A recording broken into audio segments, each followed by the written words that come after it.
Welcome to Blizzard Fire. We hope this video helps fire up your solution. In this video, I will explain how to play Captain Sonar. First, gather your crew. The game supports 2 to 8 players, split into 2 teams.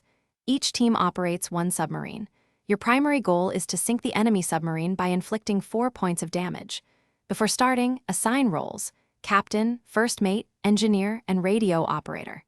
Each role has unique responsibilities crucial for your submarine's operation and success. Each role is vital for your team's success. The captain dictates movement, calling out directions like north or east. The first mate prepares systems, marking off abilities like torpedoes or mines.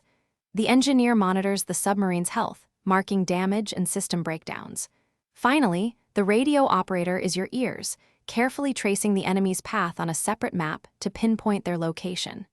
Teamwork is absolutely essential. Moving your submarine is straightforward. The captain announces a direction, and everyone marks it on their map.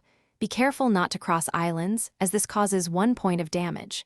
To attack, the first mate charges a weapon, like a torpedo, which requires 3 charges. Once ready, the captain declares the target coordinates. Mines can also be deployed, lying in wait for an unsuspecting enemy.